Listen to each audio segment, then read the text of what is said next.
Bonjour à tous et bienvenue dans l'émission de l'eau dans le gaz. De l'eau dans le gaz, c'est quoi? C'est une émission qui est proposée par Écosciences Pays de la Loire avec le soutien de la région Pays de la Loire, où l'on va à la rencontre de chercheurs et de chercheuses de la région pour mieux comprendre la recherche en train de se faire.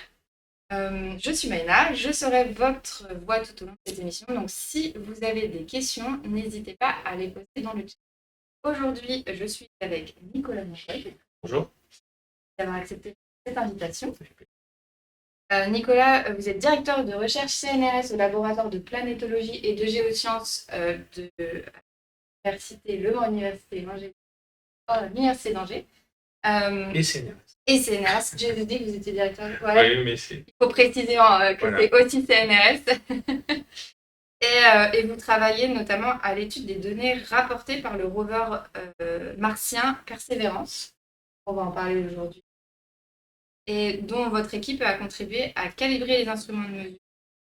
Et aujourd'hui, donc, dans cette émission, on va s'intéresser notamment à pourquoi on s'intéresse à la planète rouge. On va s'intéresser à pourquoi on s'y intéresse. C'est ça, on va parler de Mars, on va parler des rovers et puis des missions. Oui, et donc tout ce qui touche en tout cas à l'exploration martienne. Et donc tous les objectifs qui découlent de cette exploration, notamment le titre de cette émission, mieux comprendre la Terre, découvrir s'il y a eu de la vie sur Mars. Et en fait, fait qu'on a avant du coup de rentrer dans le vif du sujet, est-ce que vous pourriez un petit peu vous présenter et nous parler des projets de recherche sur lesquels vous Complètement. Donc, moi, je suis géologue, c'est-à-dire que je m'intéresse aux roches, aux âges, à la façon dont les planètes se sont formées, ont évolué et continuent d'évoluer, que ce soit la planète Mars ou Terre. Forcément, quand on est géologue, on apprend. Puis, moi, ce qui m'intéressait, c'est d'aller explorer un petit peu le système solaire. Et Mars est un petit peu à la jonction entre les planètes vraiment très exotiques et la Terre, parce que Mars présente plein d'aspects intéressants. Géologue, autant par les paysages que du fait qu'il y a une atmosphère, il y a une dynamique de la surface qui est très intéressante et très comparable à certains aspects de la Terre. Je travaille actuellement beaucoup sur les données des rovers, à la fois Perseverance et Curiosity. Alors, Perseverance, c'est jeune, il a encore 3 ans. Mais Curiosity a déjà près de 12 ans d'activité à la surface de Mars, donc c'est quelque chose d'assez remarquable. Et puis, je travaille aussi avec les données orbitales, c'est-à-dire les sondes qui sont autour de la planète, qui prennent des images, des données, et on essaye d'interpréter ces données, parfois de les coupler avec les données au sol des rovers, pour comprendre un peu l'évolution de la planète Mars, notamment l'évolution des parce que ça, forcément, c'est un intérêt particulier du fait d'exploration spatiale liée à la recherche de vie, parce que sur Terre, on ne sait pas s'il y en a ailleurs, on n'en voit que sur Terre.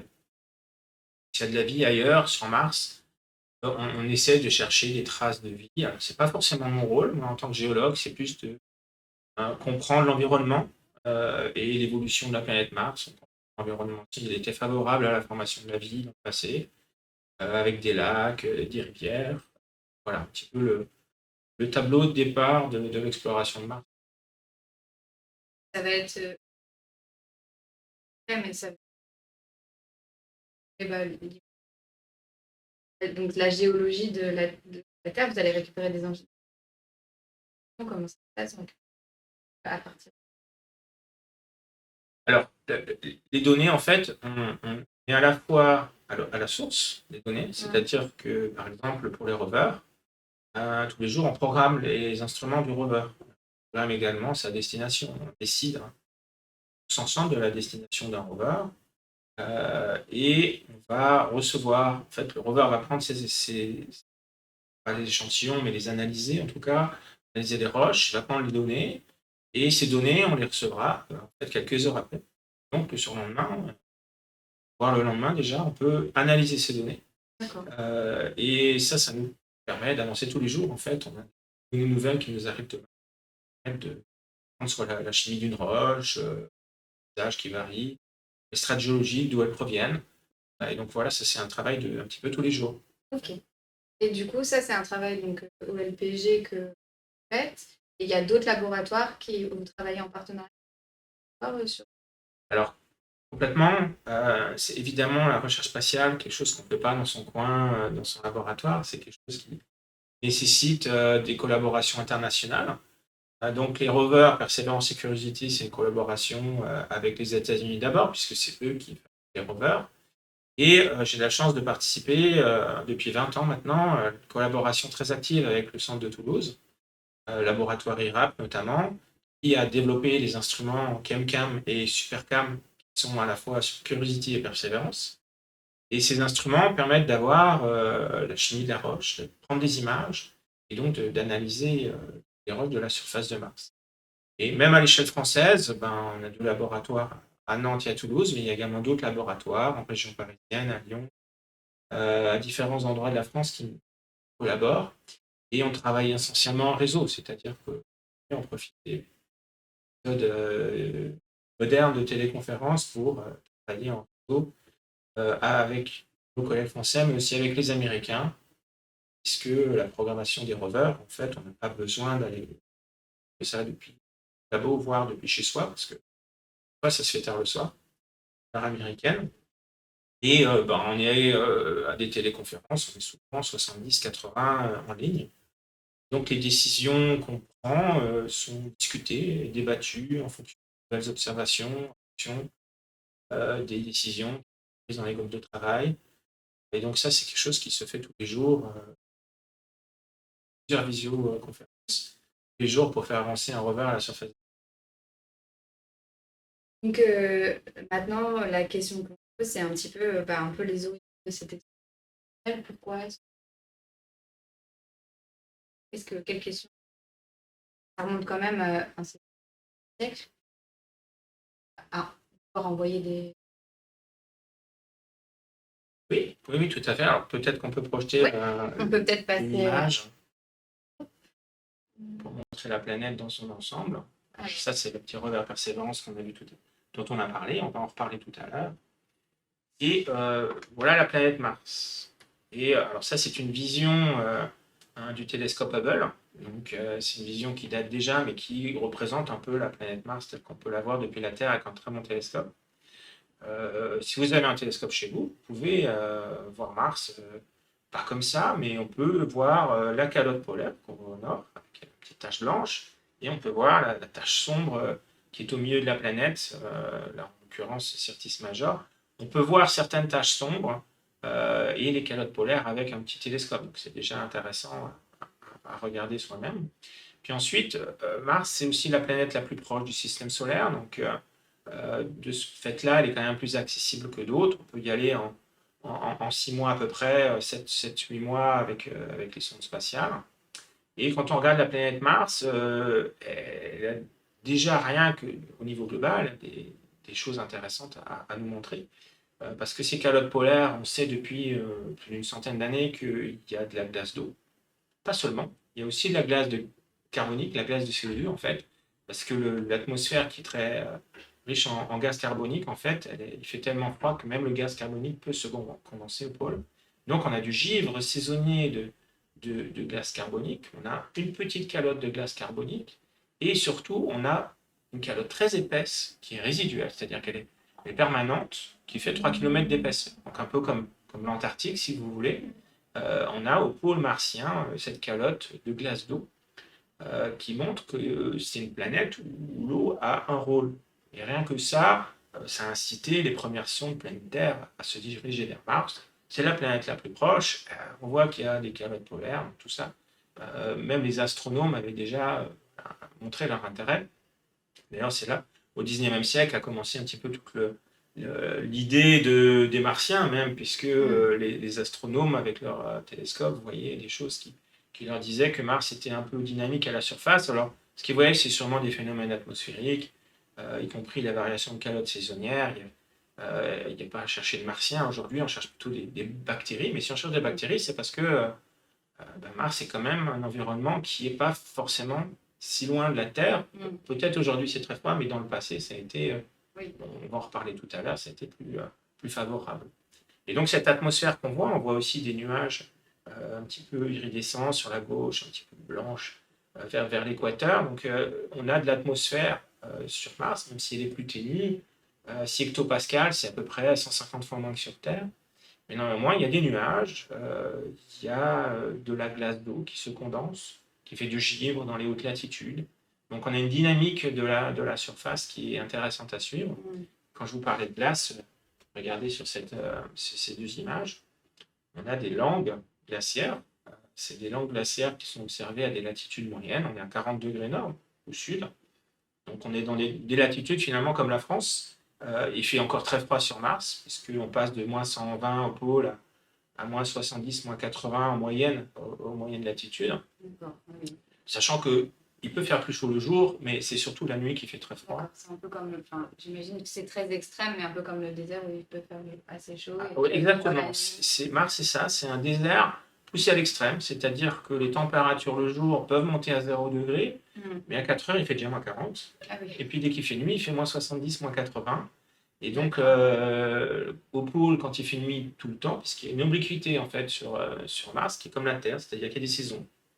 La planète est penchée sur son axe, et donc ces saisons font des mêmes effets que sur Terre, avec des nuits polaires qui sont longues, et c'est là qu'on peut condenser le givre saisonnier de glace carbonique. Et donc, au moyenne latitude, on est encore favorable à avoir de la glace, et ces langues glaciaires que vous voyez sur les images, en fait, elles sont recouvertes de poussière, ce qui fait que la glace ne disparaît pas.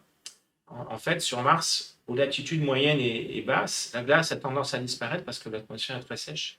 Donc elle se condense, elle se volatilise, elle se sublime, même on dit, quand on parle directement de la glace à l'état solide vers l'état vapeur. Et cette glace souvent va vers les pôles, ensuite se recondenser vers les calottes. Donc on perd de la glace dans les régions équatoriales et de moyenne altitude, mais grâce à la poussière, en fait, on a préservé des endroits où on voit encore des glaciers. Et là, c'est clair que sur ces images, on voit des langues glaciaires. Celle de gauche, on voit bien des moraines, en fait, qui ont découpé les glaciers. Donc, il y a probablement que le glacier était plus épais.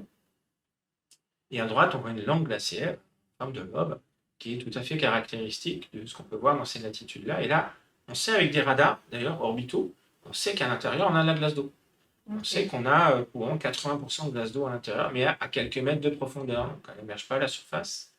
Mais voilà, si un jour on va avec des astronautes à la surface de Mars, au moins l'eau, on sait où la trouver. On sait où trouver, oui, c'est voilà. ça. Et dans donc ces après, on a les techniques pour la liquéfier et potentiellement, non? Alors les techniques, on l'a parce que, voilà, après, c'est les moyens qu'on y met. C'est-à-dire que pour arriver là-bas, il faut amener du forage, il faut amener l'énergie pour réchauffer. Donc tout ça, c'est sûr que ça sera un coût de transport et un poids significatif. Mais en tout cas, en théorie, on a de la glace qui a des latitudes accessibles, c'est-à-dire qu'on n'imagine pas qu'une mission habitée aille dans les latitudes polaires parce qu'il fait trop froid. Mais aux latitudes moyennes, c'est tout à fait possible. On a du soleil pour faire l'énergie solaire. Et on a de la glace d'eau en profondeur, à quelques mètres, c'est pas si profond, qui est accessible, qui est utilisable. Voilà. Donc potentiellement, si on y va un jour, il faudra aussi mettre des systèmes pour se réchauffer, etc. Enfin, il y a quand même toute une problématique énergétique derrière aussi. De toute façon, si l'homme va sur Mars un jour, ça dépend combien de temps. S'il va juste pour 1 ou 2 ans et revient tout de suite, ça ne sera pas les mêmes conditions d'habitation que s'il y va pour plusieurs années, à faire des bases permanentes, comme on en a en Antarctique, par exemple, des bases scientifiques.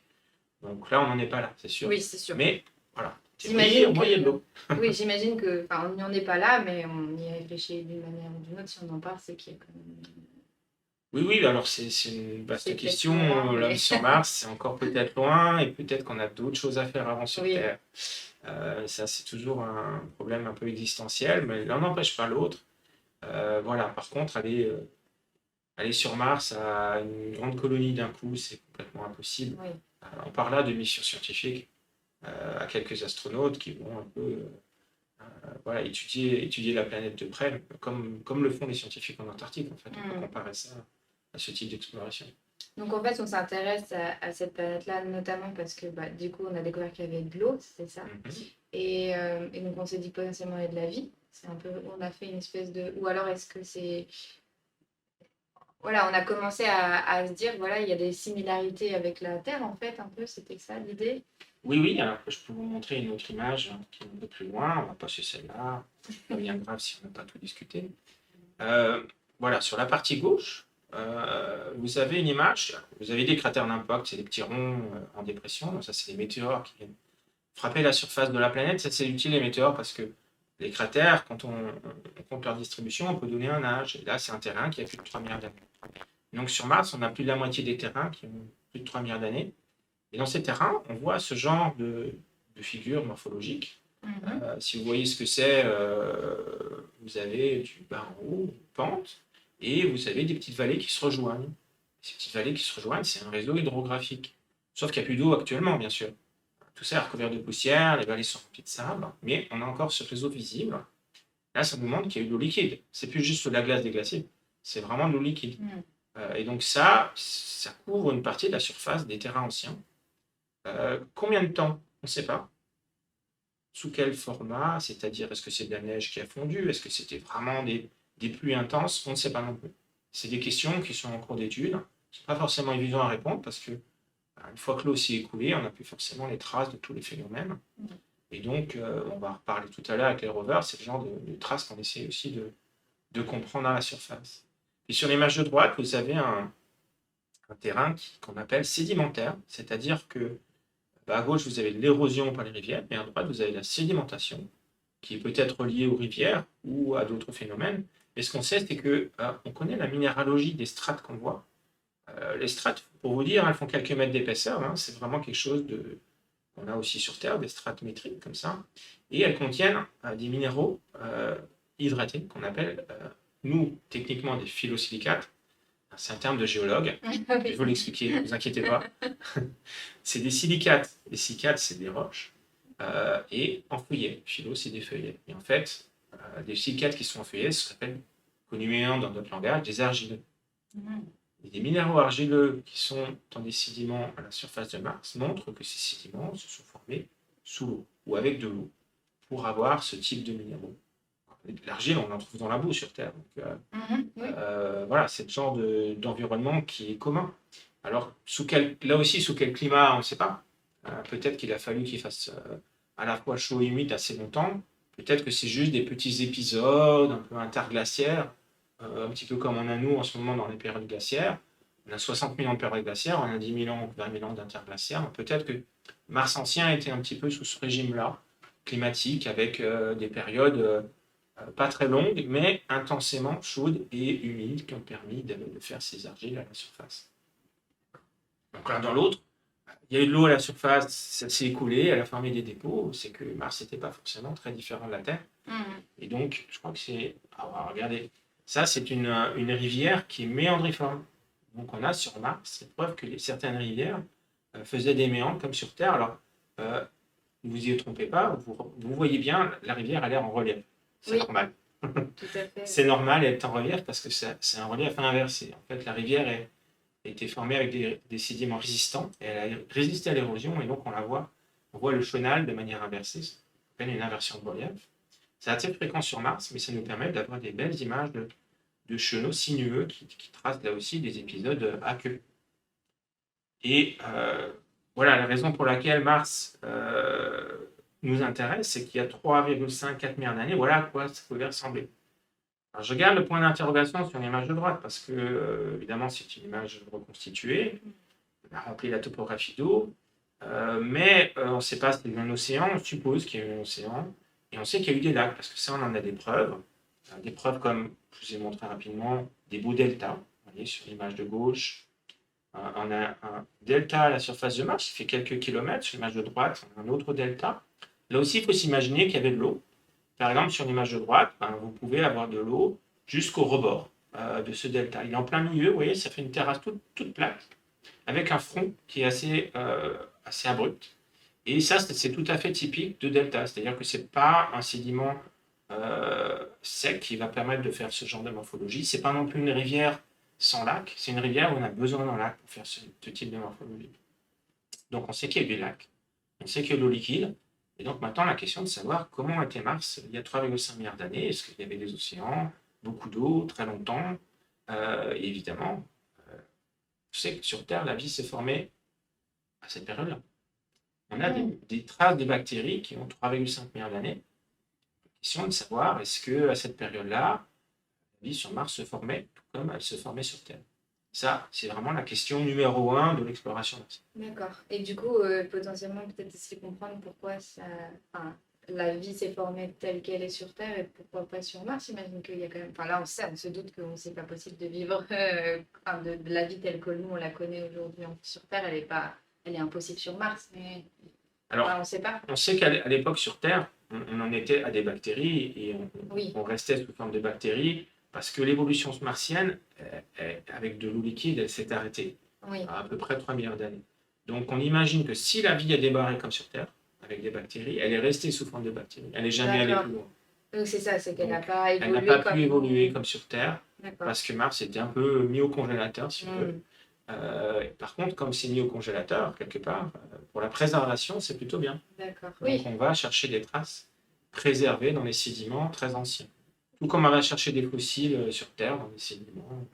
Et chercher des feuilles, vous allez dans le Carbonifère à Saint-Étienne, vous pouvez exhumer des morceaux de feuilles, des morceaux d'arbres qui ont 300 millions d'années. Sur Mars, on espère pouvoir exhumer des traces de fossiles de bactéries qui ont 3,5 milliards d'années. Voilà, ça c'est un peu le Graal, c'est-à-dire que c'est un peu ce que cherchent les géologues en allant là-bas. Et moi, mon rôle, c'est plutôt de comprendre l'environnement, c'est-à-dire l'environnement lacustre, combien de temps il a duré, quel était le climat. Voilà, ça c'est un petit peu notre rôle de géologue. D'accord. Et du coup, quand on dit que ça permet de comprendre la Terre, de quelle manière ça permet de comprendre la Terre, d'étudier tout ça et de comprendre tout ça? En fait, là, ça permet de comprendre la Terre parce que on ne sait pas comment la vie s'est formée sur Terre. Ça reste quand même une question numéro 1. On ne sait pas. Et on suppose, il y a plusieurs hypothèses. Ça peut être sur les bords des océans sur Terre, ça peut être une source hydrothermale, ça peut être aussi grâce aux interactions qu'il y a à la surface des roches. D'ailleurs, les argiles sont impliquées parfois dans la fabrication des premiers ARN éventuellement, ou en tout cas de premiers liens organiques qu'on a entre le minéral et l'organique. Donc là, la question est de savoir évidemment comment ça s'est formé, et éventuellement même sur Mars, c'est d'aller à des stades où la vie ne s'est pas forcément développée, mais où on trouve des traces de matière organique tellement primitives que ce n'étaient pas encore des bactéries, si vous voulez, des premières briques du vivant. Donc là, c'est vraiment aller chercher la matière organique qui... alors, on ne fera peut-être pas avec les rovers, parce que les rovers ne sont pas assez précis pour pouvoir faire ça. Mais si on ramène des échantillons un jour, peut-être qu'on pourra analyser des roches en laboratoire qui vont nous raconter ça. Donc, quelque part, Mars est resté figé et nous donne des indications sur l'environnement tel qu'il était là-bas il y a 3,5 milliards d'années. Autre chose, par exemple, que nous montre Mars, c'est qu'en fait, il y a beaucoup de cratères d'impact. Ça, sur Terre, quand vous regardez aujourd'hui, les cratères d'impact, vous en avez quelques-uns, mais quand même pas beaucoup. Et vous n'avez pas beaucoup de terrain de 3 milliards d'années. Mais en fait, quand on regarde des planètes, que ce soit Mars, la Lune, d'autres planètes, on voit qu'il y a eu plein de cratères d'impact très primitivement. C'est-à-dire à 4 milliards d'années, il y a vraiment eu un bombardement, ce qu'on appelle un bombardement. Et ça, la Terre a subi ce bombardement. On ne le voit plus actuellement. Mais l'interaction entre ces cratères et la vie qui est en train de démarrer sur Terre, on ne sait pas. Et c'est quelque chose de nouveau. Et ça, peut-être qu'en regardant les planètes, on pourra mieux comprendre comment les cratères ont interagi avec la surface des planètes, comme Mars, parce que Mars avait une atmosphère et de l'eau liquide, ce qui n'est pas forcément le cas sur toutes les planètes, mais ça permet de mieux comprendre certains processus et mieux les appliquer sur Terre. D'accord. Bon, je vous ai posé la question, est-ce que vous pensez qu'un jour on pourra poser... Enfin, parce que là, aujourd'hui, on a réussi à envoyer des machines, finalement, ça va nous permettre d'enchaîner sur la suite et sur les rovers, mais est-ce que potentiellement, à un certain moment, on pourra peut-être envoyer des gens là-bas? Est-ce que c'est envisageable ou pas? On ne sait pas. On en a parlé tout à l'heure. Mais... Oui, alors, aller avec des personnes sur Mars, c'est plus complexe d'envoyer des rovers ou des missions orbitales. Et comme dit, il vaut mieux envoyer d'abord, disons, une mission scientifique que d'envoyer tout de suite un grand nombre, de prévoir un grand nombre de personnes, parce que Mars, c'est complexe comme environnement. C'est un environnement qui est plus radiatif. C'est un environnement qui est assez difficile pour les hommes de manière générale, hein.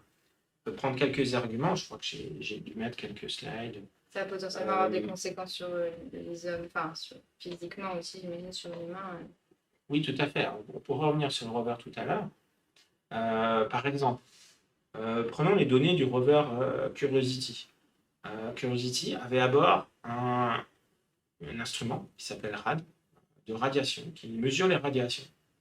Et ce que Curiosity a montré, c'est qu'en fait, à droite, il a permis de calculer, de compter la radiation que prendra un astronaute, en fait, par comparaison à l'ISS. L'ISS, c'est la station orbitale, vous voyez, c'est la barre jaune. Ça, c'est 6 mois sur ISS pour un astronaute. Vous voyez, sur Mars, rien que le transit, c'est 3 fois plus, c'est en orange. Ensuite, 500 jours sur Mars, c'est en rouge.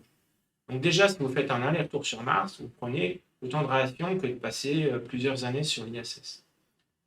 Donc, parce que Mars est dans un environnement qui est moins protégé que la Terre du rayonnement solaire, du rayonnement électromagnétique, des rayons cosmiques qui sont des particules à haute énergie qui arrivent d'un peu partout et qui atteignent la planète, et on est beaucoup moins protégé sur Mars. Alors ça, c'est très utile pour essayer de calculer, par exemple, quel environnement une station d'accueil des astronautes, comme on a vu tout à l'heure, hein, voilà. Quelle épaisseur doivent-elles faire pour préserver les astronautes des radiations lorsqu'ils seront à l'intérieur. Donc tout ça, il y a des instruments sur les rovers qui sont faits pour ça, pour essayer de mesurer et de préparer l'arrivée de l'homme. Donc RAD a ouvert la voie, et sur l'image de gauche, c'est peut-être l'image la plus impressionnante, c'est que parfois il y a ce qu'on appelle des solar flares, c'est-à-dire des épisodes solaires avec des éruptions. Et ces éruptions, en fait, créent des vents solaires très particuliers. Le vent solaire, c'est pas s'imaginer que ça souffle, hein. C'est des particules qui sont envoyées par le Soleil. Et ces particules vont toucher la planète. Et là, en quelques heures, on a un facteur 100. Vous voyez, l'échelle à gauche, c'est une échelle logarithmique. Donc, on augmente d'un facteur 100 sur quelques heures les jours où il y a des éruptions solaires. Et là, il y en a 3. Et là, forcément, c'est des moments où les astronautes devront se mettre à l'abri, parce que là, vous prenez en une journée autant que toute l'année. Donc ça, c'est aussi une indication intéressante qu'ont ramené les rovers Curiosity et Perseverance. Et Perseverance, on peut y revenir, on va en parler un peu plus en détail. Avant de parler des données de Perseverance, on peut parler de cet instrument qui s'appelle MOXIE. Vous voyez en bas, c'est un instrument qui a été fait pour essayer de fournir aux astronautes de l'oxygène. Parce qu'évidemment, l'atmosphère, c'est du gaz carbonique, donc on ne peut pas respirer là-bas. Il faut de l'oxygène, et on peut en ramener sur Terre, mais on ne peut pas non plus en ramener des quantités astronomiques. Donc le mieux, c'est d'en produire là-bas. Et cet instrument MOXIE a fourni de l'oxygène. Alors évidemment, il n'y avait personne pour respirer, c'était le rover qui était là-bas. Mais il a fourni l'oxygène pour faire survivre un astronaute quelques minutes. C'est pas impressionnant. Et MOXIE, quand il travaille pendant 3 heures, prend à peu près la moitié de l'énergie du rover pendant ces 3 heures-là. D'accord. Vous imaginez l'énergie qu'il faut pour créer de l'atmosphère, pour créer de l'oxygène, pour respirer pendant quelques minutes. Voilà. Donc, ça permet aussi de calculer l'énergie qu'il faudra pour extraire de l'oxygène. Alors, c'est pas une façon facile, puisque en fait, c'est le CO2 de l'atmosphère, le gaz carbonique. La molécule est cassée en C et en O2. On garde l'O2 pour faire l'oxygène, mais ça, c'est une réaction qui est très énergivore. Donc voilà, ça permet aussi d'avancer dans cette exploration humaine potentielle qu'il y aura dans quelques années, dizaines d'années. Pour l'instant, on ne sait pas trop. J'avais juste une petite question. Quand du coup, les radiations, donc à la fois elles viennent du soleil, donc c'est ça, on est d'accord, mais est-ce qu'elles viennent d'ailleurs? Alors elles viennent en fait, ça les rayons cosmiques, elles viennent un peu de tout l'univers. C'est des particules qui sont à haute énergie, des protons, des neutrons qui arrivent avec des vitesses qui sont proches de la vitesse de la lumière, et donc quand elles traversent un peu tout, y compris même les premiers mètres de la surface des roches. Et donc ces particules-là, en fait, quand elles interagissent avec les cellules humaines, à terme, ça fait des cancers. Ça, c'est un des gros risques des astronautes d'ailleurs. C'est pour ça que normalement, ils font pas plus d'une certaine durée dans l'espace pour ne pas subir ces problèmes de cellules cancéreuses possibles lorsqu'on est irradié. C'est pour faire un rapprochement, c'est un peu comme être à Tchernobyl. Voilà, vous avez un dégagement de matériaux radioactifs. Là, c'est ponctuel, lié à une certaine radiosource, mais en fait, l'univers crée cet environnement radioactif lui-même. C'est juste qu'on en est protégé, nous, sur Terre, grâce au champ magnétique, qui nous protège énormément des rayons cosmiques et du vent solaire. Sauf au pôle. Au pôle, ça crée des aurores boréales, Oui, notamment. Voilà, ça peut être très joli aussi. Mais cet environnement, il est plutôt nocif pour l'être humain. Et d'ailleurs, il est aussi nocif pour les traces de bactéries dont on parlait tout à l'heure. C'est que quand elles sont très irradiées, à la fois par le rayon cosmique et par les ultraviolets du Soleil, en fait, elles sont aussi désagrégées. Et donc, quand on va sur Mars, on essaie toujours de creuser pour pas avoir la surface, parce que, en théorie, la matière organique à la surface de Mars ne peut pas durer très longtemps. Les traces de bactéries, on va plutôt essayer de trouver des roches enfouies ou des terrains qui ont été exhumés récemment par l'érosion pour avoir des traces organiques encore préservées, parce que sinon, Mars, c'est assez caustique comme environnement. Hein. Vous imaginez, il fait très froid, on n'a qu'une atmosphère qui est fine, vous avez ces rayons énergétiques, vous avez des ultraviolets qui ne sont pas filtrés du tout par une ceinture d'ozone comme sur Terre. Vous arrivez à la surface, ben, l'homme, il n'est pas préparé à ça. On est plutôt bien protégé ici quand même. Voilà, exactement. Sur Terre, on est protégé et c'est peut-être pour ça qu'on est là aussi. Oui. Bon, revenons à Persévérance, du coup. Et du coup, donc ce système-là qui permet potentiellement de produire de l'oxygène, mais pour que quelques minutes, ça permet d'envisager l'énergie qu'il faudrait pour... parce qu'on enverrait potentiellement plusieurs personnes, donc il faudrait beaucoup d'énergie pour... Oui, tout à fait. Ça permet un peu de prédire l'énergie nécessaire et aussi la quantité de matériel à emmener. Oui. Donc ça va être utile à terme pour ces missions-là. Après, voilà, la stratégie de la NASA, c'est que sur chaque rover, on envoie un instrument qui est dédié à ça, alors que le rover, il n'est pas fait pour ça au départ. D'ailleurs, on peut parler du rover plus en détail parce que c'est quelque chose d'extrêmement intéressant au niveau robotisé d'abord, et puis dans l'exploration martienne, on a eu une stratégie d'envoyer des rovers. Je pense que j'avais mis peut-être quelques images. C'est combien d'années d'ingénierie, de préparation, etc., pour créer quelque chose, un rover comme ça, à peu près? Alors, les rovers, en général, c'est entre 5 et 10 ans. Voilà. Persévérance a pris 5 ans, mais parce qu'il s'est basé sur Curiosity, qu'on voit là en blanc. C'est le gros appareil blanc. C'est une réplique de Curiosity à l'échelle, qui fait suite déjà à 2 générations de rovers. Le premier était Pathfinder, un tout petit à droite, hein, il ne tient pas sur la table. Ah oui. Et lui, il avait juste 2 instruments, une caméra, une analyse de la chimie, mais au moins il a démontré que c'était possible, même avec ces toutes petites roues. Ensuite, on a eu les MER, c'est Mars Exploration Rover, qui s'appelait Opportunity et Spirit. Ils sont arrivés en 2004. L'Opportunity a duré 14 ans, il a fait 40 km, donc très bien fonctionné. Vous voyez qu'ils ont encore des pieds trous, ils ont des panneaux solaires, et ils sont limités à 6 kg.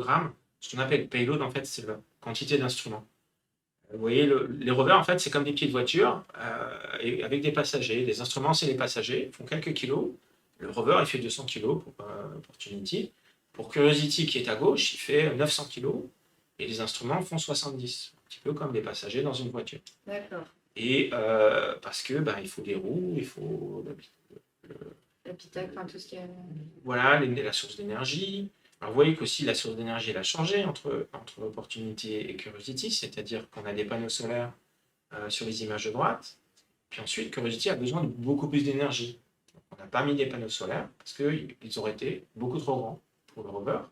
On a une source au plutonium, c'est un petit peu une source radioactive qui va alimenter en énergie le rover de manière beaucoup plus efficace que le ferait des panneaux solaires. Plus un bon avantage de ne pas non plus recouvert de poussière. Ça a 2 avantages. Vous voyez qu'il y a un bras qui est très haut, qui permet d'avoir une caméra qui va donner sur tous les panoramas magnifiques qu'on a tous probablement déjà vus. On a des roues aussi plus grandes qui permettent de passer des obstacles plus importants. Curiosity, actuellement, a déjà fait 35 km à la surface de Mars en 12 ans. Donc, c'est pas l'objectif de faire des kilomètres, mais c'est l'objectif de faire plus de données. Et pour un géologue de terrain, ça permet de voir du terrain, de voir la variabilité des terrains traversés. Donc ça c'est Curiosity. Et puis, en fait, en France, on est impliqué grâce, alors j'avais mis 33 km, on est un peu plus.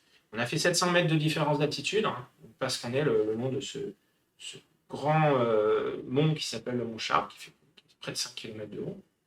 Et puis, sur Curiosity, donc, qui est arrivé en 2011 à la surface, 2012 à la surface de Mars, on travaille sur l'instrument ChemCam.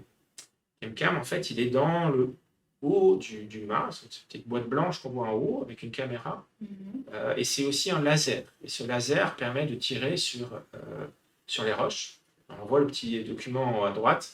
En fait, c'est le premier petit schéma qu'on n'avait aucune idée à l'époque de comment était le rover. C'était juste le principe. C'est-à-dire que le principe, en 2004, quand il y a eu la sélection des instruments, c'était de proposer à la NASA, donc ça c'est nos collègues de Toulouse qui ont fait ça, proposer à la NASA, écoutez, nous on peut vous analyser les roches sans que le rover bouge. C'est bon, la NASA ça m'intéressait parce que ça fait économiser énormément de temps qu'un rover puisse analyser sans bouger.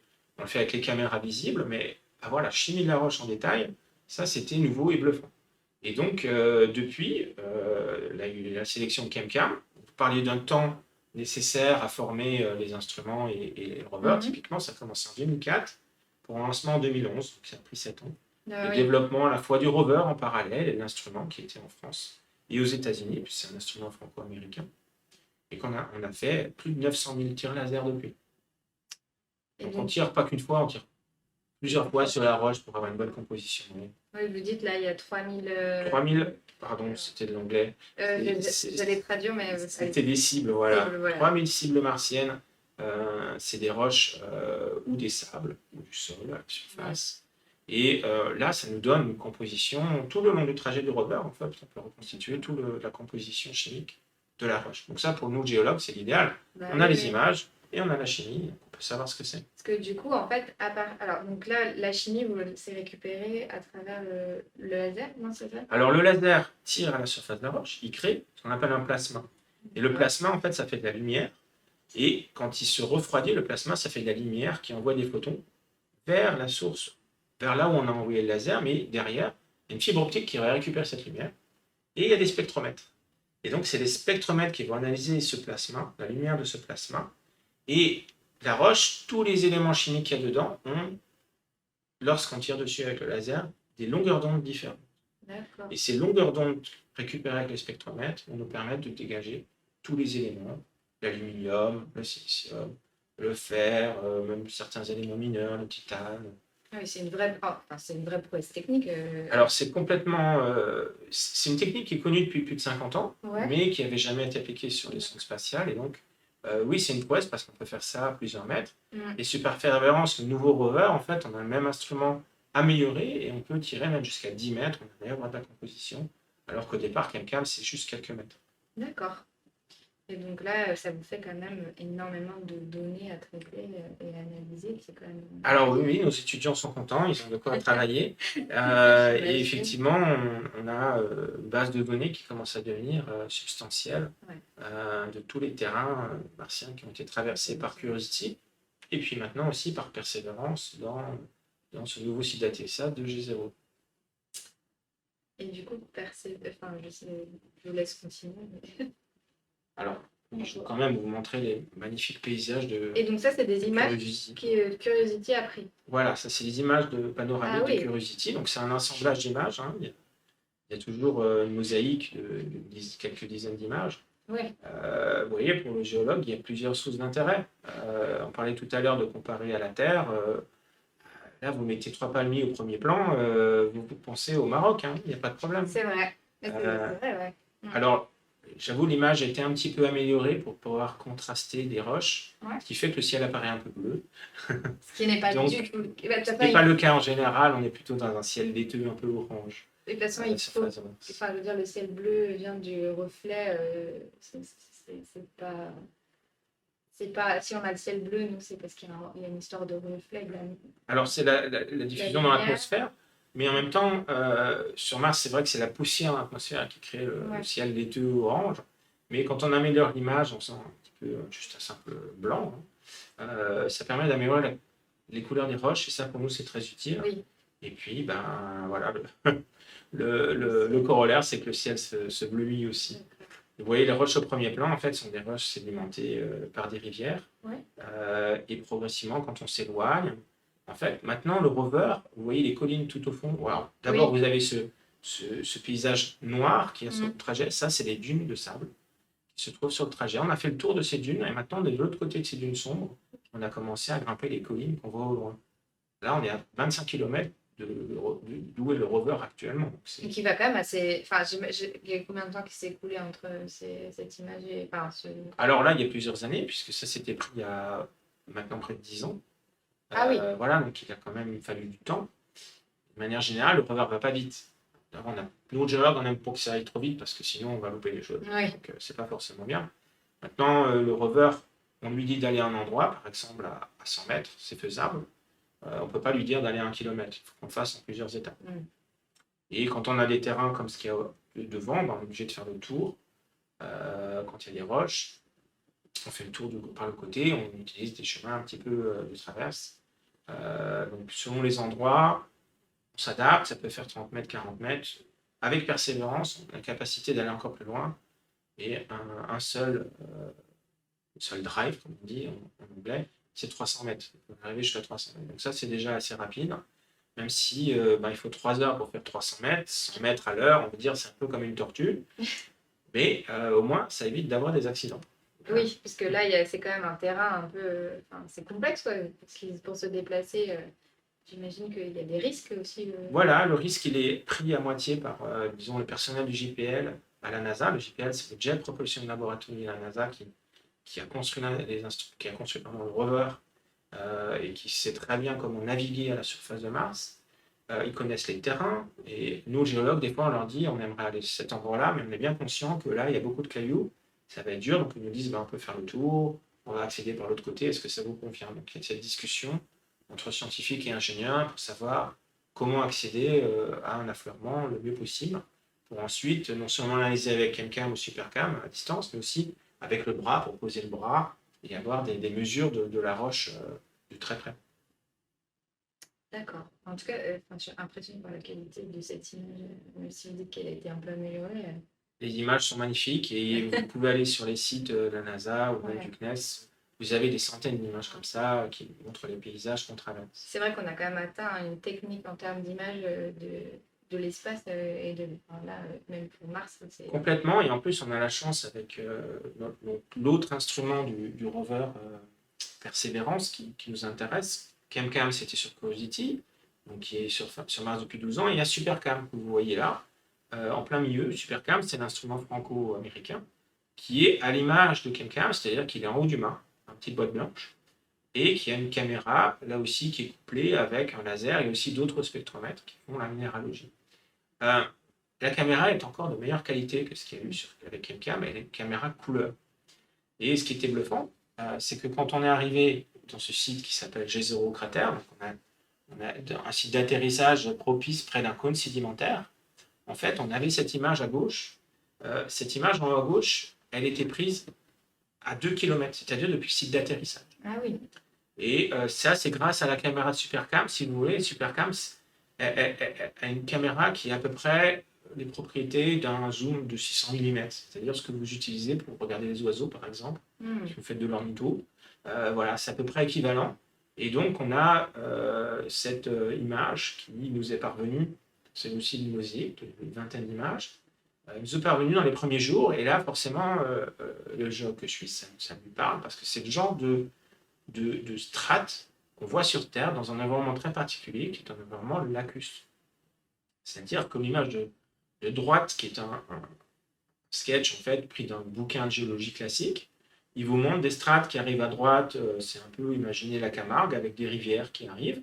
C'est le delta du Rhône. Et puis quand ça arrive dans la mer, dans le lac, eh ben, vous avez des strates pentées qui vont sédimenter toutes les roches qui arrivent. Puis vous réaplatissez, ça fait un peu une sigmoïde avec ce qu'on appelle le bottom set, c'est-à-dire c'est vraiment le lacustre avec des bouts qui vont sédimenter très plat, là, quand on est loin du delta. Et donc cette forme un peu sigmoïdale, hein, à est, on voit, et c'est ce qu'on voit aussi à gauche, avec des strates fluviales en haut, qui sont un peu subhorizontales, typiquement liées à des rivières. Et puis vous avez des strates pentées dans le petit carré blanc, des strates pentées à 20-30 degrés parfois, sur plusieurs mètres d'épaisseur, en fait une vingtaine de mètres, et l'arbre est dans le lac. Et ce qui est intéressant, c'est que la transition entre les deux, c'est le niveau du lac à l'époque. Donc on peut en plus en tirer le niveau du lac, qui est ce qui était représenté sur l'image d'avant. La partie bleue, c'est le niveau du lac tel qu'il était au moment où ces strates se sont formées. Et donc ça, c'est intéressant parce qu'en fait, on s'est rendu compte que ce lac qui était supposé depuis les données orbitales, en fait, à ce moment-là, il était en dessous d'une brèche qui est vers le droite, c'est vers l'est, c'est l'exutoire qu'on voit en haut à droite. Cet exutoire, en fait, il est plus haut perché.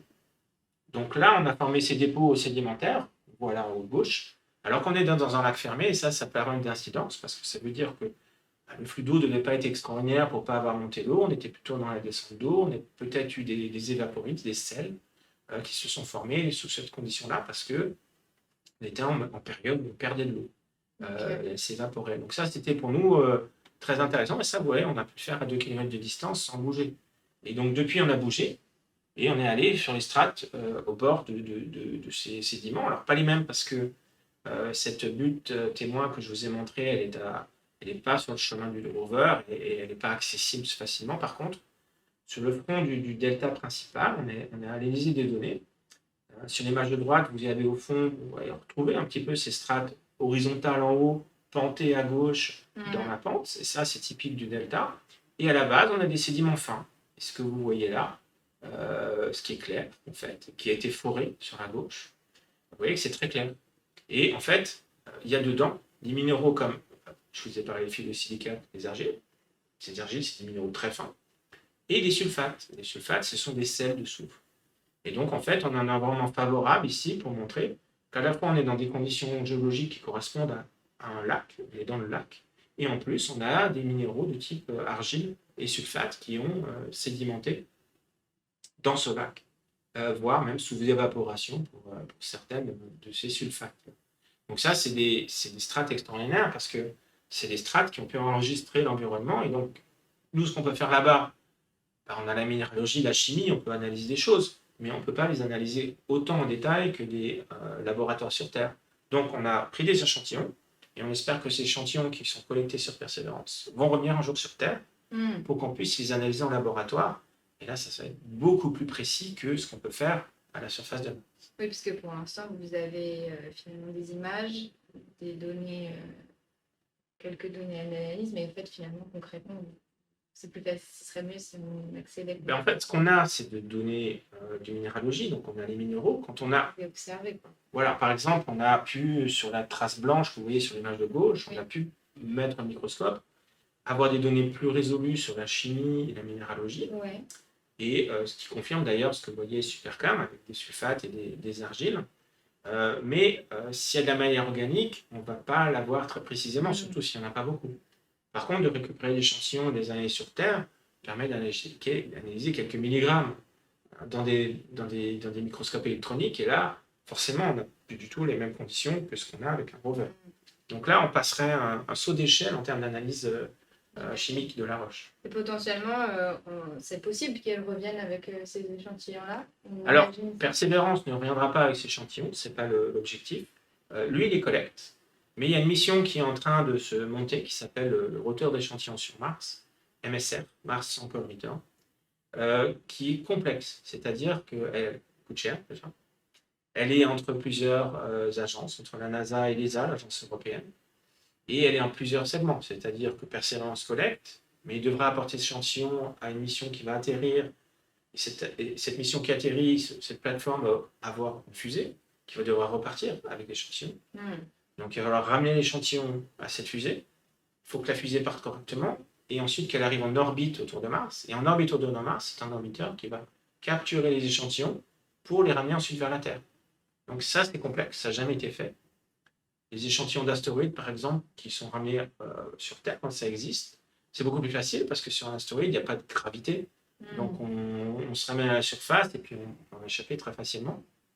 Pour Mars, c'est différent. Il y a un tiers de la gravité terrestre, donc il faut quand même une bonne fusée pour repartir. Il faut des propulseurs qui arrivent à la sortir Exactement. de Il l'atmosphère. faut sortir de l'atmosphère, de la gravité martienne. Ouais.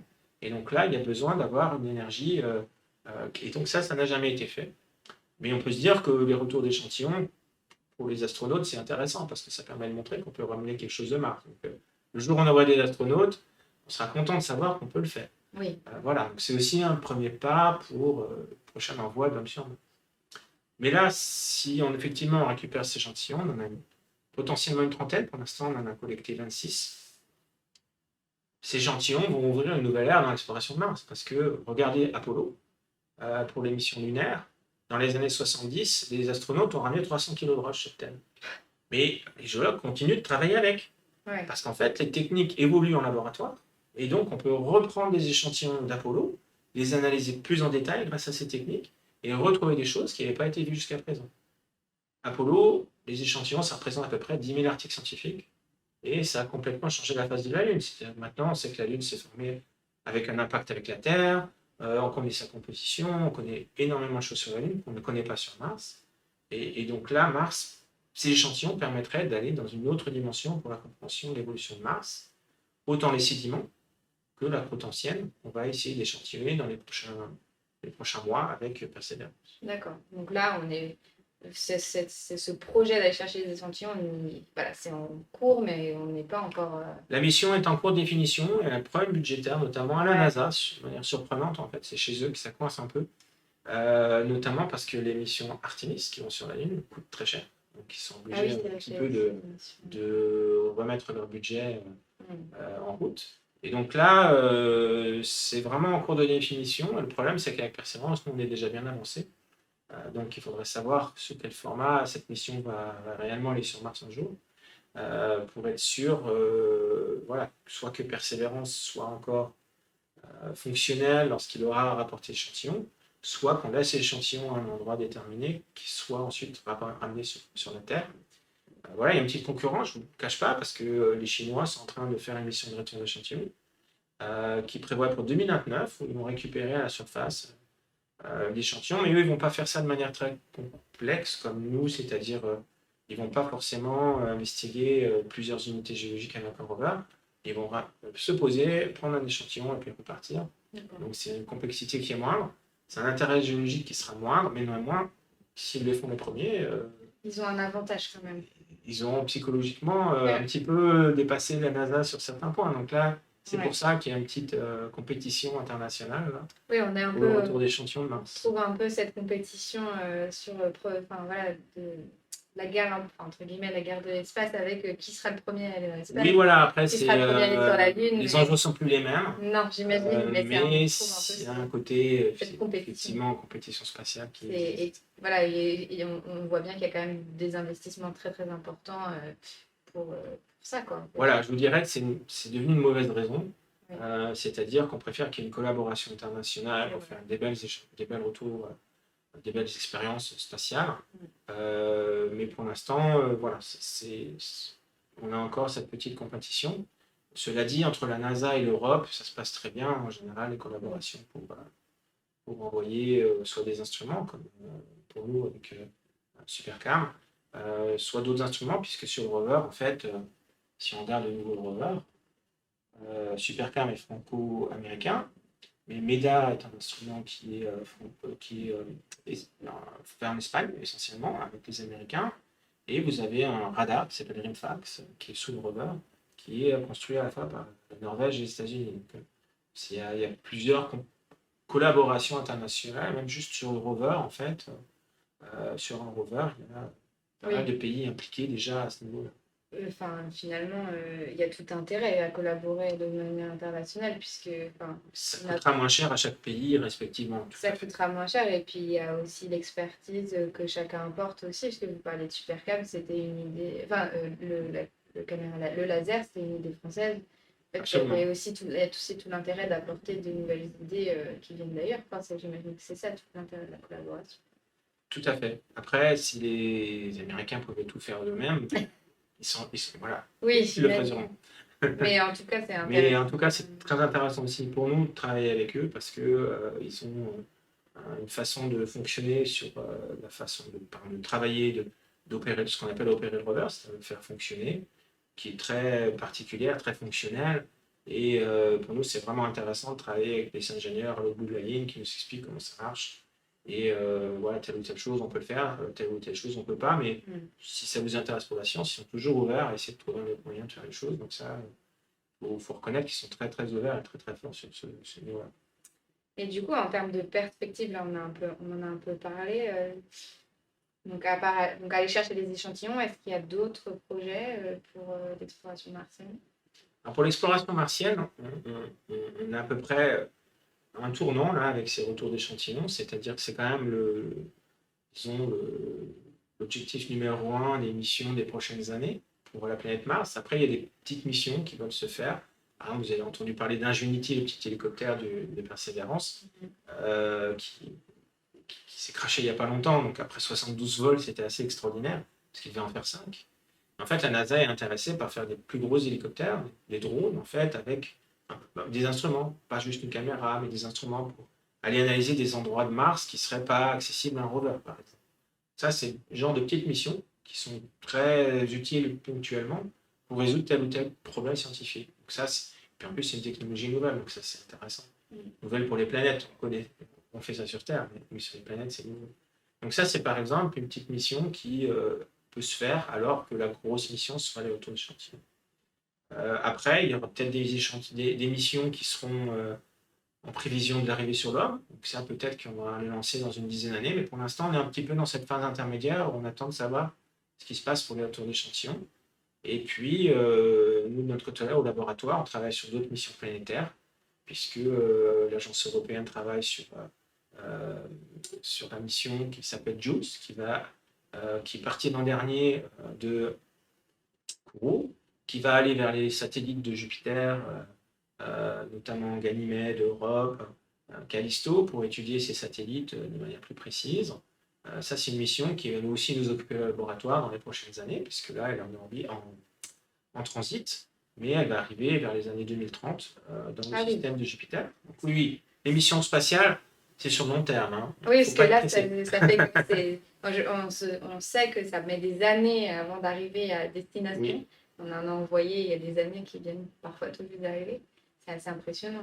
Donc en fait, quand on travaille sur les missions spatiales, il faut d'une part pas être pressé, et puis il faut être content quand on a une mission en cours, comme Persévérance en ce moment, parce que c'est des années de préparation. Alors Mars, c'est un bon intermédiaire, c'est-à-dire que c'est 7-8 mois de voyage, c'est pas si long que ça. Vous voyez, pour le système de Jupiter, c'est 7-8 ans, pour Saturne, c'est le même ordre de grandeur. Donc pour le système externe, les gens qui ont travaillé sur la mission Cassini-Huygens, qui est allée autour de Saturne, et analyser Titan, ils ont commencé dans les années 90, ils ont fini il y a quelques années, donc quasiment toute leur carrière. Ouais. Donc ça, voilà. Pour nous, pour Mars, c'est un peu plus rapide, mais néanmoins, curiosité, persévérance, ça correspond à la moitié de ma carrière. Donc c'est quelque chose à prendre en compte.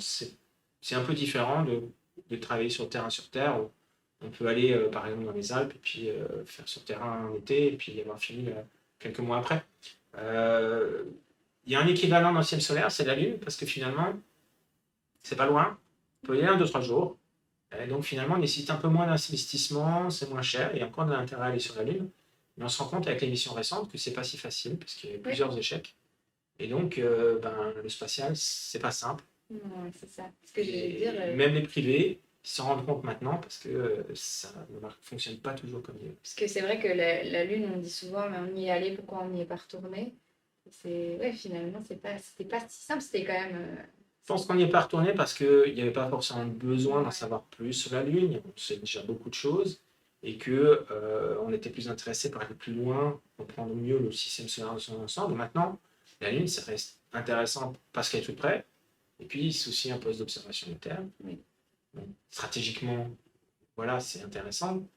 Et donc là, c'est potentiellement pour du tourisme spatial aussi. Mine de rien, ça intéresse les privés de faire ça, ne serait-ce qu'en orbite lunaire, c'est quelque chose d'assez énorme.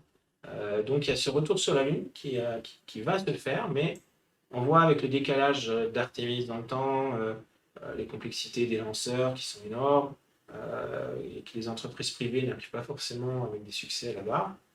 Vous savez, la dernière sonde, elle est arrivée à la surface, mais elle s'est retrouvée à l'envers. Ah oui. Donc elle a pris les images, puis c'est très bien, on peut les retourner, mais pour le reste, ça n'a pas trop Bah, marché. oui. Donc c'est pas si simple, et de manière générale, le spatial, c'est pas si simple. Et donc voilà, sur Mars, on est aussi à ce point-là, parce que les retours d'échantillons, c'est complexe, et on a conscience que ça prendra peut-être plus de temps que ce qu'on veut. Eh bien, je crois que en termes enfin, voilà, de perspective, on a fait le tour, je pense. Oui, à peu près. Ouais, Oui. à peu près. Donc, moi, il y avait juste une toute petite question. Enfin, si vous pouvez y répondre. Est-ce que, enfin, parce que, enfin, vous parliez, vous disiez, si on envoie des gens potentiellement là-bas, il faudrait qu'ils reviennent. Est-ce que c'est possible qu'ils reviennent? C'est ça que me posait la question.